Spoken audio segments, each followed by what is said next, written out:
जयपुर को विकास की दृष्टि से भले ही सरकार ने शहर को निगम क्षेत्रों में विभाजित कर दिया, लेकिन इसके बावजूद राजधानी की सफाई व्यवस्था नहीं सुधर पाई।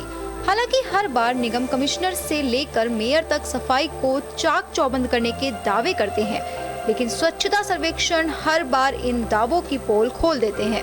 लेकिन सफाई कर्मचारियों की हड़ताल के बाद तो सफाई के हालात बेहद ही खराब हो जाते हैं।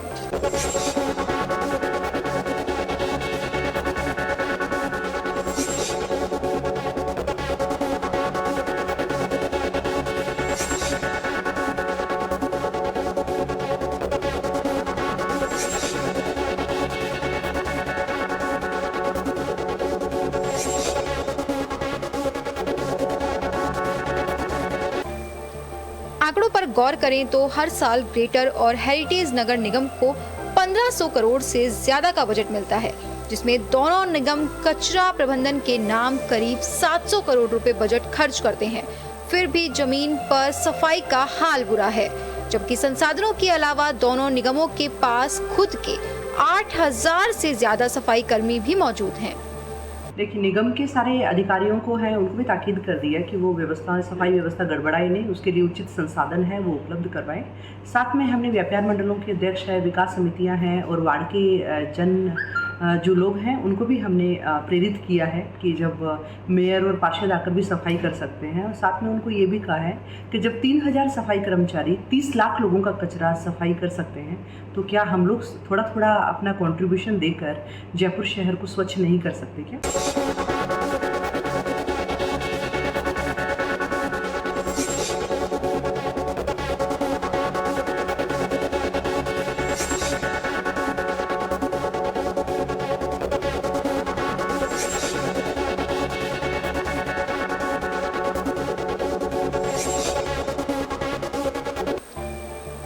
देश के 10 शहरों की तुलना में देखा जाए तो जयपुर में सबसे महंगी कचरा कलेक्शन योजना है, फिर भी जयपुर की सफाई व्यवस्था फिसड्डी है।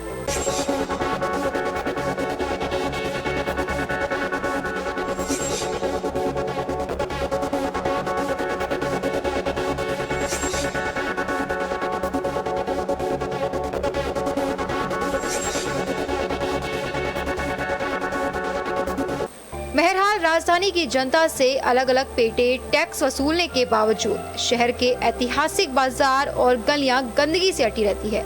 ऐसे में सरकार को जयपुर की छवि सुधारने के लिए जिम्मेदार लापरवाह कारिंदों पर लगाम लगाना बेहद जरूरी है। ब्यूरो रिपोर्ट, जन टीवी।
स्वागत है आपका। मैं हूं योगेंद्र, आप देख रहे हैं खास खबर। खास खबर में आज एक ऐसे मुद्दे की बात करेंगे।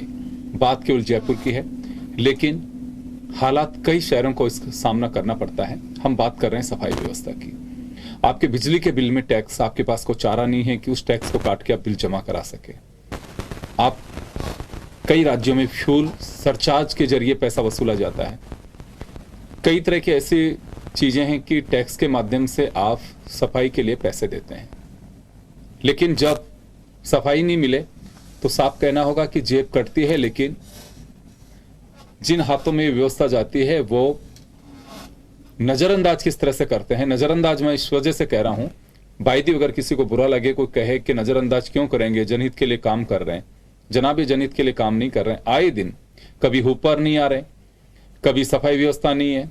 मैं छोटी सी बात कहना चाहूंगा। मैंने पूछा कि ये हुपर वाली व्यवस्था क्या है। आप घर के बाहर कूड़ा पात्र रख दीजिए, उनकी जिम्मेदारी है, उठा करके लेंगे उसको। लेकिन नहीं, अगर आप ऊपर से उतर के नीचे तक भी आ रहे हैं तो ऊपर चला गया 6 मकान आगे, आप दौड़ते हुए जाइए। अगर इशारा भी कर देंगे तो कोई फर्क नहीं पड़ता उनके। ये तो स्थिति है। अगर किसी हलवाई की दुकान आपके मोहल्ले में, तो वहां दिन में 3 बार भी ऊपर आ जाएंगे, लेकिन आपके नहीं आएंगे अगर आपका कचरा नहीं उठा तो। यह स्वयंभू व्यवस्था बन चुकी है। जयपुर में 2 नगर निगम बनाए, 5 वार्डों की संख्या बढ़ाई गई, यह सोच के कि यहां व्यवस्था दुरुस्त हो पाएंगी, सहज हो पाएंगी। शायद मकसद यही होगा। जब धारीवाल से बात हुई थी मिनिस्टर के नाते, लेकिन कुछ नहीं हुआ। 2 निगम भी बन गए। लगभग 1500 करोड़ रुपए जयपुर की सफाई व्यवस्था के खाते में जाते हैं। आप अंदाजा लगा सकते हैं। यह हमारा हक है। कभी हड़ताल हो रही है, कभी अव्यवस्था हो रही है, कभी कुछ हो रहा है। तो चले आज इसी मजमून को लेकर के एक वानगी के रूप में हम जयपुर में बात करेंगे। सफाई की रैंकिंग मिलती है और कई बार हम लोगों के व्यूज भी पढ़ते हैं, चीजों को देखते हैं कि छोटा सा मोहल्ला, किसी की परवाह नहीं, खुद ही लोग व्यवस्था करते हैं, लेकिन पैसे भी देते हैं। जब जेब से पैसा जा रहा है, कोई चैरिटी में नहीं जा रहा, वो लोगों के पास में जा रहा है।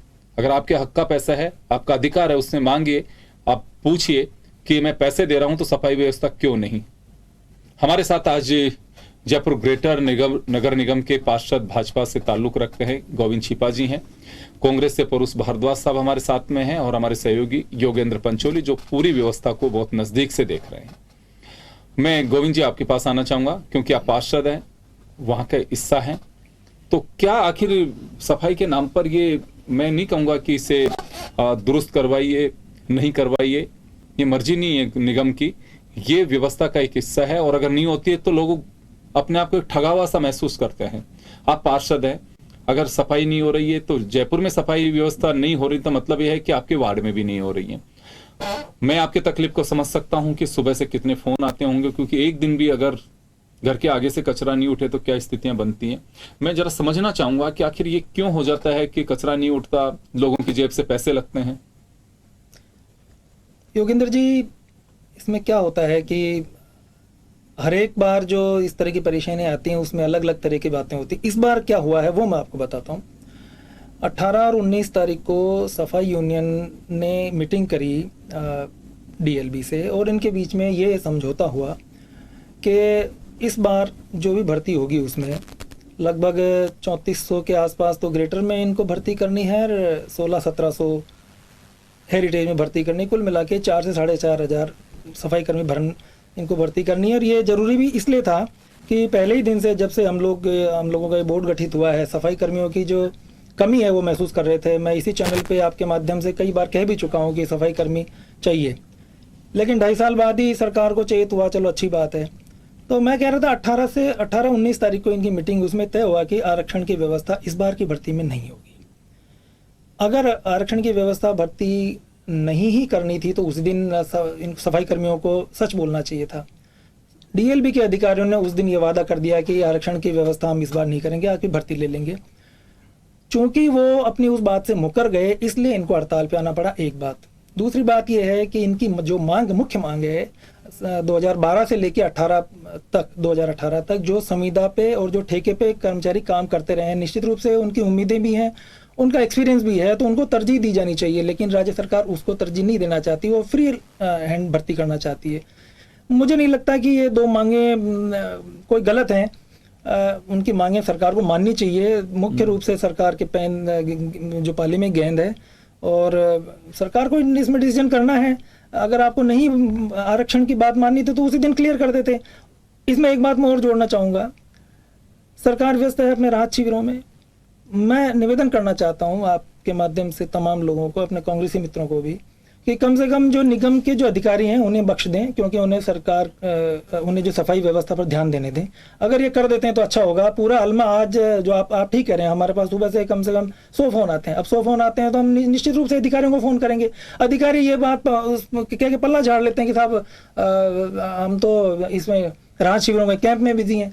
अब भैया हम क्या करें, मैं कहाँ तक खुद तो झाड़ू लगाने से रहा, वो खुद भी लगाऊंगा तो 1-2 गलियों में लगा लूंगा, पूरे वार्ड में तो लगाने से रहा। तो निश्चित रूप से तो सरकार के पाले में गेंद है, उन्हें जल्दी से जल्दी। मेरे ख्याल में शायद झाड़ू वाली व्यवस्था तो अब खत्म ही होती। झाड़ू तो कहीं निकलती देखता नहीं हूँ मैं तो। मेन रोड पे अगर कहीं निकलती है तो निकलती, अदरवाइज गलियों में कोई झाड़ू नहीं लगाता। पहले झाड़ू लगती थी, कचरा इकट्ठा होता था, लेके जाते थे।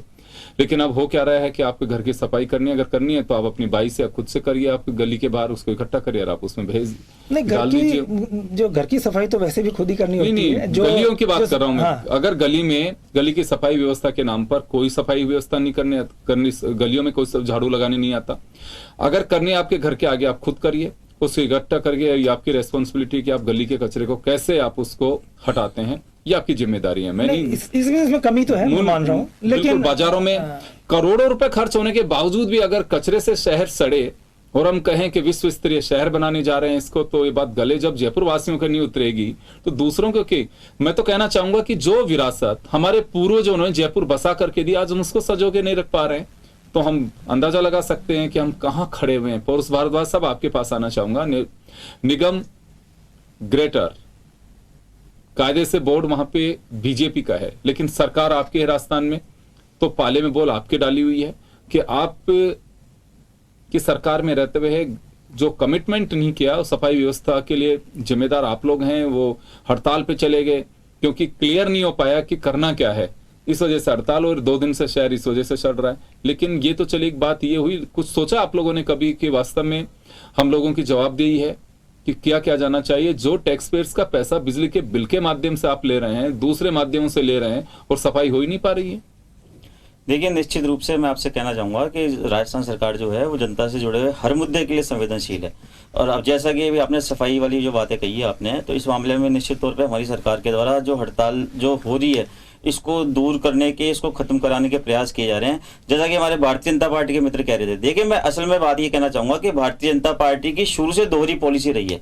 ये लोग मतलब इनका एक्चुअल में स्टैंड ही समझ भी नहीं आता कि ये लोग कहाँ जाना चाहते हैं, क्या करना चाहते हैं, कभी ये क्या बोलते हैं, कभी क्या बोलते हैं, चाहे वो आरटीएच का मामला हो, चाहे और कोई मामला हो, चाहे अभी वाला मामला हो। पौरुष जी, मैं आपसे वो समझना चाहूंगा कि इनका स्टैंड क्लियर नहीं है। अभी तो ये क्लियर बोल रहे हैं कि सब सरकार के पाले में बोल रहे हैं। मैं बिल्कुल, इससे पहले क्या कहा वो जरा हम समझने चाहते हैं कि ये कहा और अब ये बदल रहे हैं, बयान कौन सा बदला हुआ है? मैं बिल्कुल, मैं निवेदन में इसमें ये कहना चाह रहा था आपसे कि देखिए, ये जो सफाई कर्मचारियों वाली जो वैकेंसीज में जो मेन पेज आरक्षण वाला आया, अब ये देखिए, सबसे पहले जो ये भर्तियां थी, जो इस आधार पे जो वर्तमान में जिस आधार पे भर्ती की जा रही है, 2018 29 मई को एक सर्कुलर निकला था उस समय का डीएलबी का। उन्होंने पूरे राजस्थान के अंदर पहली बार आरक्षण की व्यवस्था जो है सफाई कर्मचारियों के भर्तियों के संदर्भ में लागू की थी। और उसमें भारतीय जनता पार्टी की सरकार थी। सफाई कर्मचारियों ने बहुत आंदोलन भी किए उस समय में, वसुंधरा राज्य की सरकार थी, बहुत आंदोलन किए। सरकार ने उनको उस समय झूठे आश्वासन दिए, सच्चे आश्वासन दिए, जो भी सरकार की परिस्थिति रही होगी, परंतु अनंतो गत्वा भर्तियां आरक्षण वाले पैटर्न पे ही हुई। देखिए, अब मैं आपको इसमें एक बात ये समझने की बात होती है कि जो चीज जब तक चली आ रही है वो जब तक चली आ रही थी, पर जब पहली बार जब आपने इसको भर्तियों को एक आरक्षण के रूप से दे दिया, तो आप समझिए हमारी सरकार की परिस्थिति समझिए आप। जो सरकार, जो पिछली वाली सरकार का पैटर्न था, और जब आरक्षण की व्यवस्था हमारे संविधान में ऑलरेडी सभी क्षेत्रों में लागू है, और जब इस क्षेत्र में नीति आयोग पहल जब भारतीय जनता पार्टी ने कर दी, तो हमें तो उस मामले में उस चीज को फॉलो करनी थी। हमारे तो हाथ कानून से बंधे हुए, हम इस मामले में आप बताइए कैसे पीछे हट सकते थे। रही बात हमारे जो अभी मित्र है, जो हमारे बड़े भाई है भारतीय जनता पार्टी के पार्षद साहब, इन्होंने कहा कि साहब ना, आपने सफाई कर्मचारियों के साथ बातचीत करिए, आपने उसका उस समय आपने उनको आश्वासन दिया, फिर आप नहीं कर रहे।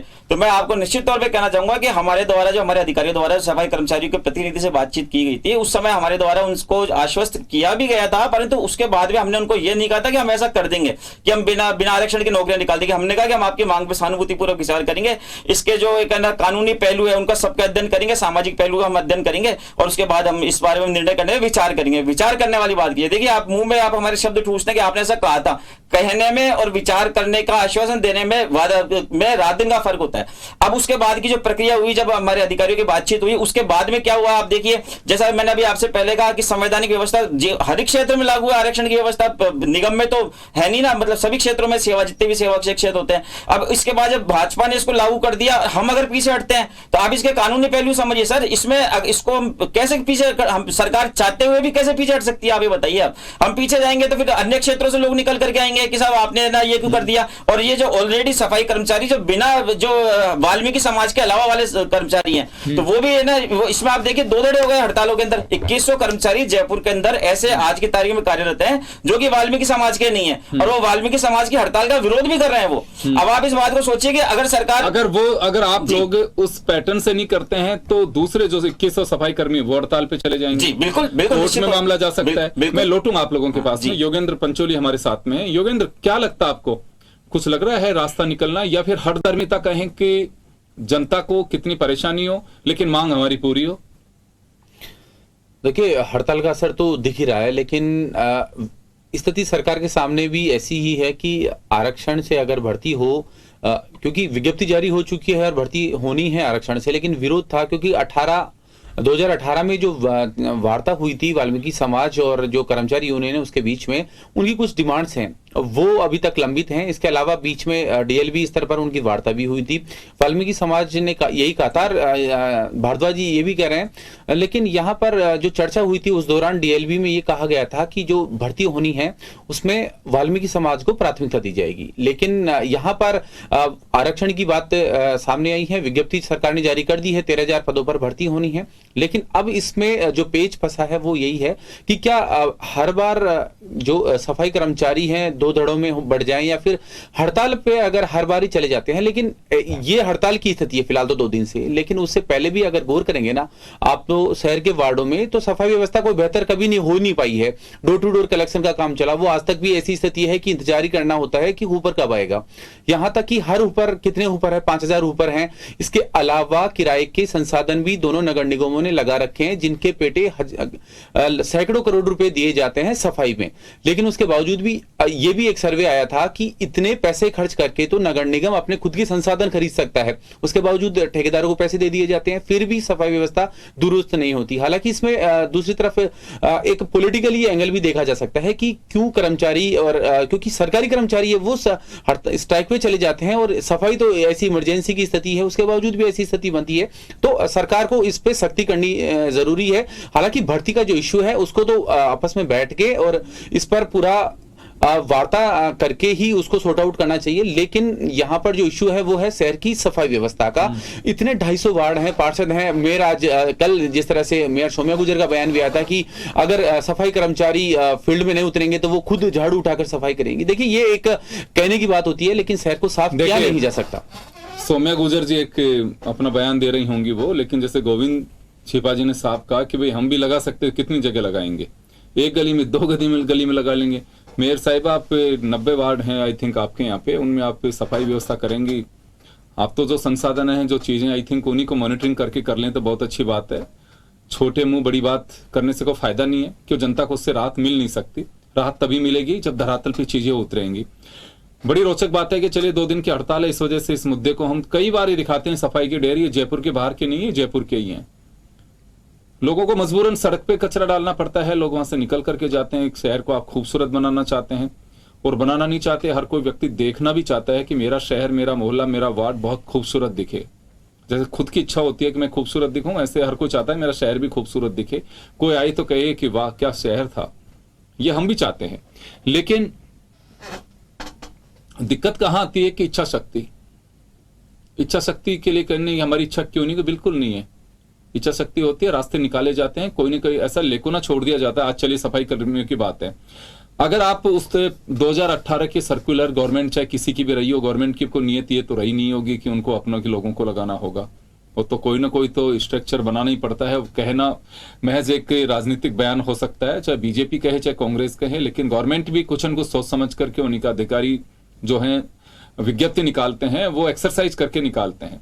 इस मामले को कोर्ट में चुनौती भी दी जा सकती है, फिर आप अटक जाएंगे। तो रास्ता कुछ ऐसा निकाला जाना चाहिए कि हड़ताल पे कोई जाए नहीं जाए उससे कोई फर्क नहीं पड़ता, लेकिन शहर आपका साफ सुथरा रहे। अभी तो आज हम सफाई की व्यवस्था की बात कर रहे हैं, जुलाई अगस्त आने तो फिर हम ड्रेनेज की बात करेंगे। और वो रुपए आपके यूडी अर्बन डेवलपमेंट टैक्स के इकट्ठे होते हैं, कहां जाते हैं फिर वो पैसे? आपको स्मार्ट सिटी के नाते गवर्नमेंट ऑफ इंडिया से पैसा, आपको स्टेट गवर्नमेंट से पैसा, 10 तरह के आप टैक्स से वसूल करते हैं, फिर भी पता नहीं कि आप देखिए हालत क्या हो रही है। आवारा पशु घूमते मिलेंगे, कहीं पे आपके कचरे के ढेर मिलेंगे, कुत्तों की तो बात ही क्या है।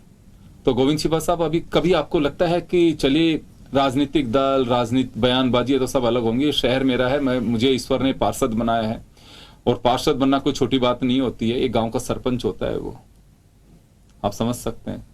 आप लोगों को महसूस नहीं होता है कि कभी पार्टी लाइन से अलग हट करके बात करें? क्योंकि मैं जो नजारा आप लोगों का उसमें देखता हूं साधारण सभा की बैठक में, वो तो गजब ही होता है। उस पर तो मुझे लगता है कि कुछ रिसर्च करनी चाहिए कि क्या क्या चीजें नहीं होती हैं वहां पे। कोई चाहता ही नहीं है कि वो मीटिंग हो, जितना हौला मच सकता है वो मच करके रहता है उसमें। तो कभी ये व्यवस्था दुरुस्त करने के लिए 4 अल्फाज प्यार से बैठ करके नहीं किए जा सकते? योगेंद्र जी, पहले तो मैं आपको ये बता दूं कि हर पार्षद चाहता है कि साधारण सभा की मीटिंग हो, क्योंकि साधारण पार्षद को तो बोलने का, अपने विचार रखने का, अपने जो मत रखने का मौका वहीं मिलता है। दूसरी बात, मैं आपकी एक एक बात का जवाब जरूर दूंगा। संवेदनशीलता की बात की हमारे पूर्वज जी ने। संवेदनशीलता अगर सरकार में होती, मैं एक ही लाइन, ज़्यादा नहीं, संवेदनशीलता होती तो मैं फिर कह रहा हूँ कि हमारे नगर निगम के दोनों बोर्डों को इस राहत कैंपों से मुक्त कर दो, क्योंकि इनको सफाई व्यवस्था दुरुस्त करनी है। हड़ताल तो है ही, ये तो हमको दिख ही रही है।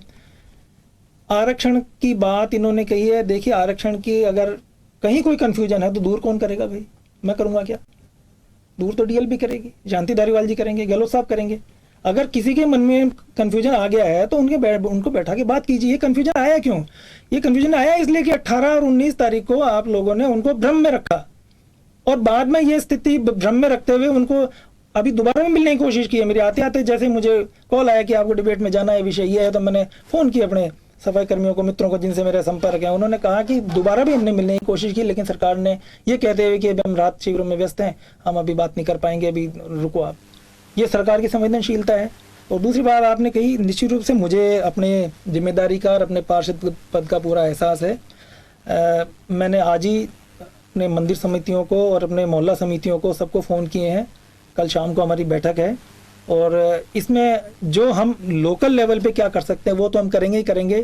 साथ ही जो गैर वाल्मीकि कर्मचारी हैं उनकी क्या व्यवस्था है, माननीय महापौर महोदया से मेरी कल मीटिंग है, मैं उनसे कितने कर्मचारी आएंगे, कितने ऊपर आ सकते हैं, उनसे भी मेरी बातचीत चल रही। तो ऐसा तो नहीं है कि हम शहर को सड़ने देंगे, शहर को परेशान होने देंगे, लेकिन जो भी है स्थिति हम फेस तो करेंगे।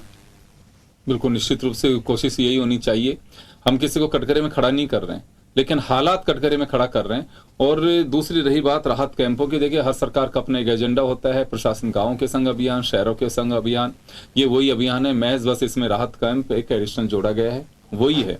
अगर यही प्रशासन शहरों और गांवों के संग अभियान चलेगा तो आपका सरकारी लवाजमा को फिर लगना पड़ेगा। और वर्षों से मैं देखे आ रहा हूं, पूर्ववर्ती सरकार ने भी किया, वर्तमान सरकार भी कर रही है। चलिए, बहुत अच्छी बात है कि अगर महीने 20 दिन चला करके अगर किसी को राहत भी दी जाती है तो भी अच्छी बात है, उसमें भी कहीं कोई बात नहीं है।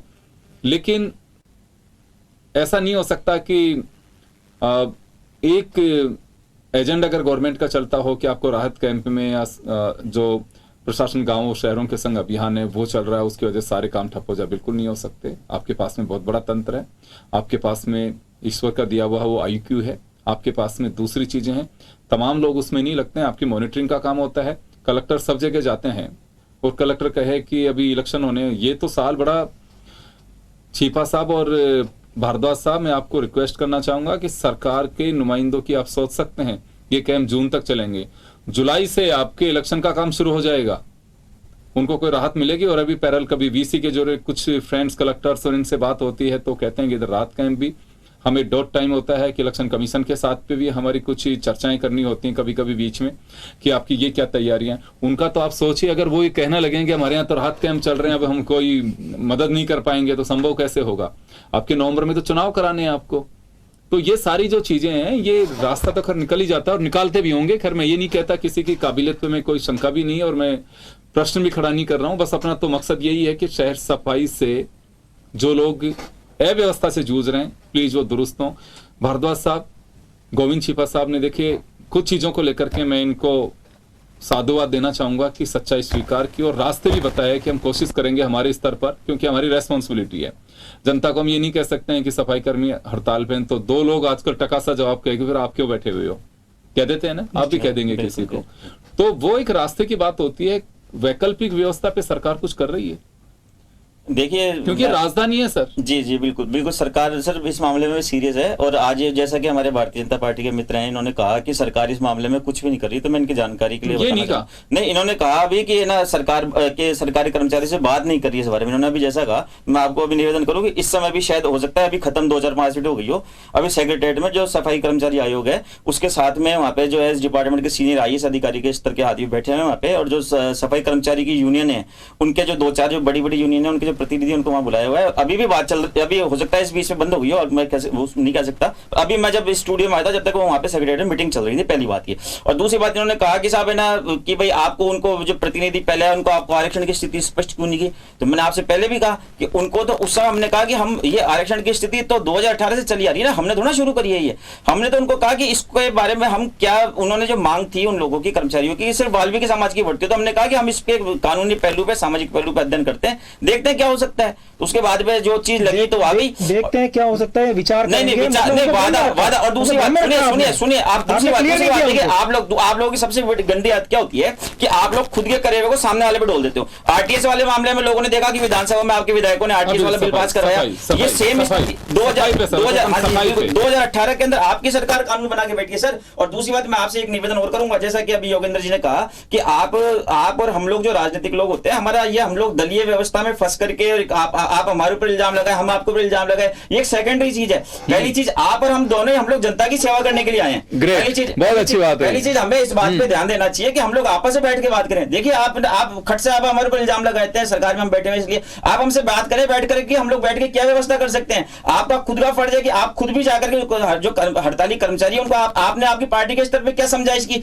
मैं सर 1 मिनट के लिए वापस मुद्दे से भटकना चाहूंगा। आरटीएस वाले मामले में डिबेट होती थी, उन पे मैं ये लोग उस समय भारतीय जनता पार्टी के नेताओं से कई डिबेट्स में ये चीज कहता था कि आप जब कानून जनता के हित का है और आप लोगों ने इस चीज का विधानसभा में समर्थन किया, आप डॉक्टर्स को क्यों समझाते हैं? ये चीज आपसे करेंगे, आप क्यों नहीं समझाते इस बात को? पर जो टाइम हो गया, मैं 30 सेकंड योगेंद्र को देना चाहूंगा। योगेंद्र, क्या लगता है आपको कि अभी कुछ राहत मिल पाएगी? देखिए, राहत केवल ये नहीं कि सफाई कर्मियों की हड़ताल टूट जाएगी उसी से राहत की बात हो, ये तो 2 दिन की बात है। हालात ऐसे अक्सर देखने को मिलते हैं। लोग कहते हैं कि हमारे तो 3 दिन में ऊपर आ रहा है, कोई कहता है 4 दिन में आ रहा है, कोई कहता है कि वीक में 2 बार ही आ रहा है। तो ये व्यवस्था भी एक लगता है कि इस पे व्यवस्थित तरीके से पैसे आप दे रहे हैं तो व्यवस्था करनी चाहिए, या फिर टैक्स माफ कर दीजिएगा भैया, अपना कचरा आपको डिस्पोजल करना है, उस डंपिंग यार्ड तक आपको जेब से लगा करके डालना पड़ेगा, आपसे कोई टैक्स नहीं ले रहे हैं। देखिए, व्यवस्था किस तरह से बेपटरी होती है। सरकार तो टैक्स लगा सकती है, लेकिन टैक्स लगाने के बाद अगर सफाई नहीं हो तो लोगों में ये स्थिति बनती है। और राजधानी की स्थिति तो प्रॉपर ऐसी ही हो रही है कि इतने सफाई कर्मचारी, लगभग 8000 सफाई कर्मचारी हैं और इतने संसाधन, उसके बावजूद भी सफाई नहीं है। हड़ताल होती है, अपनी जगह हड़ताल होती है, लेकिन उसके बावजूद भी यहाँ पर ये देखने को मिलता है कि वार्डों में इंतजार होता है कि कब ऊपर आएगा। डोर टू डोर कचरा कलेक्शन योजना शुरू की गई 2018 में, उसके बावजूद पता ही नहीं चला कि कितने तो यहाँ पर किराए के संसाधन है और कितने यहाँ पर पार्षद की स्थिति है। पार्षद यहाँ तक कि फोन करते रहते हैं, उनको भी स्थिति का पता नहीं हो पाता, क्योंकि यहाँ पर जो मॉनिटरिंग का एक बड़ा अभाव है। मॉनिटरिंग अगर की जाए, और आज तक ये हुआ नहीं कि सफाई को लेकर किसी अफसर पर, किसी कारिंदे पर कोई गाजगिरी हो, आज तक हुआ ही नहीं है। सबसे बड़ी बात यही है कि इसमें जो मैं अभी कुछ लोगों से बात कर रहा था, पुराने जो यहाँ के पार्षद मेयर रहे हैं, उनसे वैसे पूछा भाईबंदी में, तो कहा उन्होंने कि नाम कोट मत करना, इसमें बहुत बड़ा खेल चलता है और उसको आप तोड़ नहीं सकते। ये खेल क्या है कभी वक्त आने पे जरूर बताएंगे, और अगर ये सब कुछ खेल चल रहा है तो बड़ा दुर्भाग्य है इस जयपुर का कि मिलीभगत का खेल जो चलता है कि किस तरह से, क्या आप सही करें, सरकारी संसाधनों को वो कंपनी दोहन करती है, उसके जरिए अपने उठाते हैं और मजबूरी ये कहते हैं कि चलिए सर में कचरा तो उठ रहा है। कचरा नहीं उठ रहा है, आपके सरकार के वाहन अगर दोहन कर रहे हैं उनसे तो फायदा क्या, पैसे किस बात के दिए जा रहे हैं फिर वो। तो मुझे लगता है कि बहुत सारी चीजें हैं ये, इन पे गौर फरमाना चाहिए और व्यवस्था दुरुस्त हो, बस एक ही मकसद और एक ही लक्ष्य है, इस और गौर जरूर करना चाहिए, तभी आपका शहर सफाई और कूड़ा मुक्त रहेगा। अदरवाइज तो ऐसे हम चर्चा करते रहेंगे, पार्षद और ये कटघरे में खड़े होते रहेंगे, जवाब देते रहेंगे, लेकिन हालात वो क्यों रहेंगे। लेकिन ऐसा होने मत देना, आप लोग जागरूक रहिए, पूछिए कि सफाई व्यवस्था क्यों नहीं हो पा रही है। बहुत बहुत शुक्रिया आप सभी का। खास खबर में इतना ही, दीजिए इजाजत, नमस्कार।